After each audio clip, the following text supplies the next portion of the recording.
Sometimes easy meets difficult. Have you ever been assigned an easy task which for you is actually very difficult to perform, and maybe for anybody else? And that is when you experience frustration. I have experienced that when I started taking singing lessons, and my teacher told me to breathe with my diaphragm. That's easy, it's your natural breath, but actually very difficult to do, and it's a secret of the great singers. And it's similar to what happens when a boss comes into a meeting and tells you to think out of the box. Come on, give me your creative ideas, think out of the box. I want to hear that. I need innovation.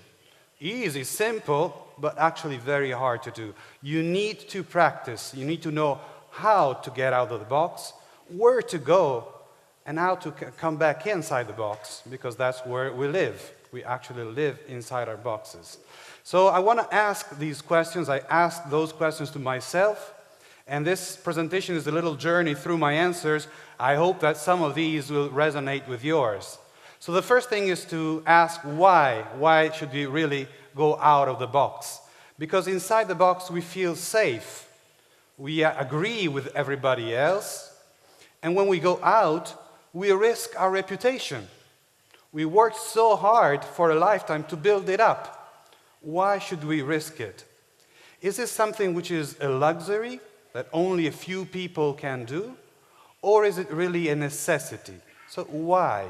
Think of our lives today. We are really part of a network. We are nodes in a network.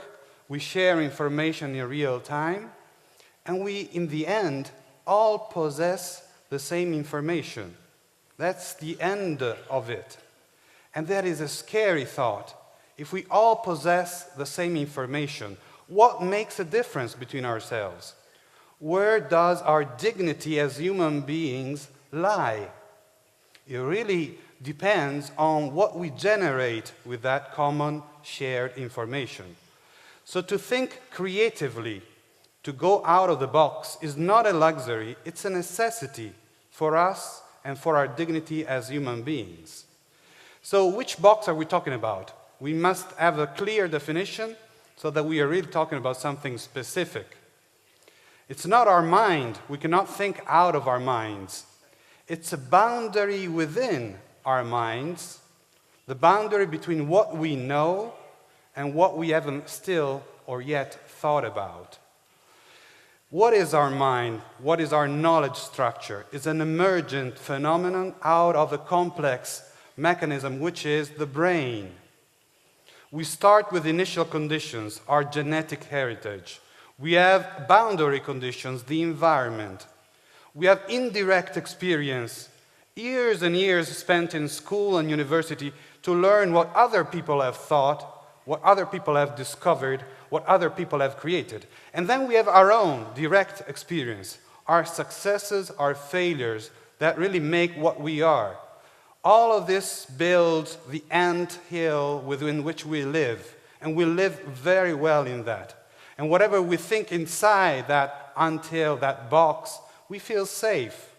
Whatever is outside, it's invisible to us. We don't know what is outside. That is why it's so risky, because nobody else knows. And so we are faced with something which is necessary to our dignity, but actually it's very difficult to do. How do we go out of the box? How do we do that? What are the mechanisms? Do we need to wait for an apple to fall on our heads? Or are there some specific techniques? Well, reality is out there for us to perceive it. It's beautiful. You see these flowers. And we have a lot of ideas, which is our convergent information, the dominant ideas. Whenever we need to think about an area, a focus area, we have ideas on how things should be. We have requirements. We have specifications. We know how things are, because that's the way they always have been.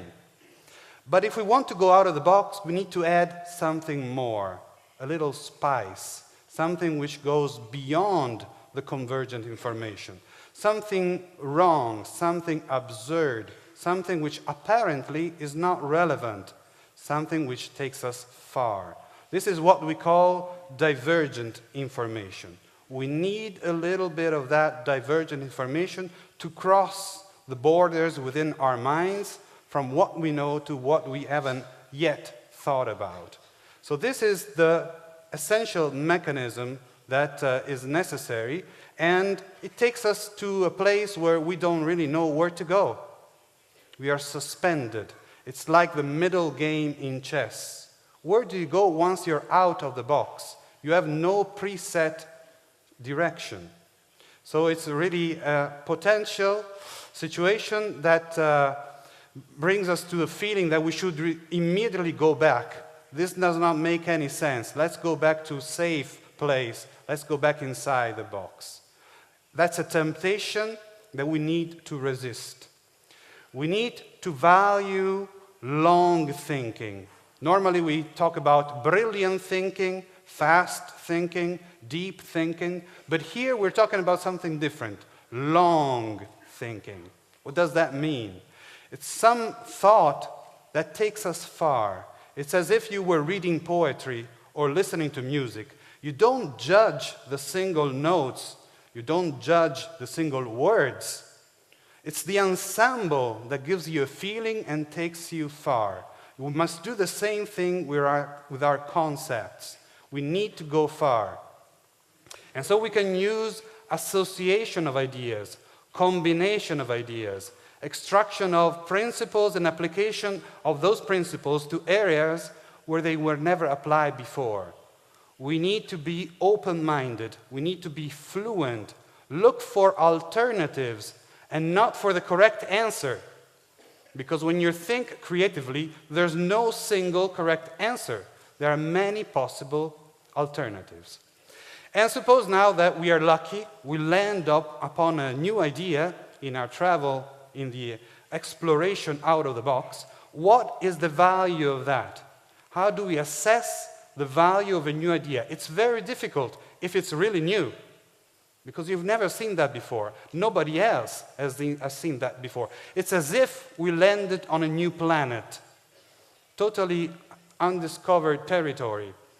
And it's difficult to understand the value of something new, first of all, because we don't feel entitled to be inventors. Who am I to be the generator of that new idea? And probably this has been thought about before. If this is correct, somebody else would have done it before me. These are all natural mechanisms with which we kill our own ideas. We have to resist that. We have to look for the match between the new idea and our initial drive, our initial focus, or evaluate the idea per se for its own value, and maybe see that that's something that solves another problem which was not yours. Serendipity happens all the time. We just need to have the eyes to see that, to notice the difference. Okay, but we are social animals. We live in an environment, so to think out of the box, bring in new ideas, is going to challenge that environment. When is it a good idea to challenge everybody around you in your working environment? You have a boss. You don't really want to upset him or her. When is it a good idea to think out of the box? Well, first of all, if the environment punishes mistakes, you will never be really tempted to go out of the box. You will remain safely in a known environment. So if you want to stimulate an environment which is creative, you need to allow the existence of divergent information. You need to allow irrelevant information to come in. You have to mix and match different disciplines. You have to use metaphors in the organization. Only in that case, you will allow the environment to be really prone to the generation of new ideas. So I want to end my talk with a little experiment. We wanted to do this interactively with you, but the time is scarce. So I have indeed prepared a little thing. But if you believe me, and to be honest, this has been generated in the space of few minutes. The generation of ideas, this travel outside of the box, is something which happens very fast. So where should we experiment? Okay, let's say that we want to generate new ideas about TEDx conferences. We are here, so that's a focus area which is very clear to all of us. Now let's start from the convergent information about TEDx conferences. What is needed to make an excellent, good TEDx conference? Well, you need the brilliant speakers that will come up. You need an excellent theme. You need fast speaker-to-speaker transitions. You need grand settings. Okay, the list can go on, and all I'm saying is things that you already know. This is all convergent information. Safe, I'm not generating anything new. I'm inside the box. Now I want to go out, so I apply a divergent modifier to any of these convergent elements. Start from the last one, for example, the grand setting. So a divergent modifier, for example, is to exaggerate, bring it to the limit. So instead of thinking of a TEDx conference in a theater, think of a TEDx conference in a stadium. Does this make any sense? In a stadium. Very difficult to organize, even more difficult than in a theater. And how do you fill the place? How do you fill the stadium? It's too difficult. Doesn't make any sense. I'm tempted to reject that idea. But then I move and I say, okay, maybe the stadium is already filled with people. So from that, you can get the idea of having a TEDx conference at halftime of football matches. A network of speeches which happens at halftime of football matches. Good idea, bad idea, I leave it for you to assess. Take another element. Good speakers, brilliant speakers. That's the most fundamental element of a TEDx conference. Let's take that away. We eliminate the good, brilliant speakers. Does this make any sense? No. We are out of the box. Does this lead to anything useful? Well, I could say that, okay, I don't need the speakers, but I need the speeches, the talks, the scripts. From this comes the idea of one speaker delivering the speech of somebody else. We exchange speakers. So it's a cooperative TEDx conference. Maybe we have duets on stage instead of a single element, or we have people that speak about somebody else's topic, and in that way we have one advantage at least. We take away the element of the ego. There's no ego anymore if you're speaking with somebody else's script. So these are just examples to show you that it's possible and not too hard actually to think out of the box. I hope this journey, in a way, was interesting for you, and now you want to do more of that. So thank you very much for your attention.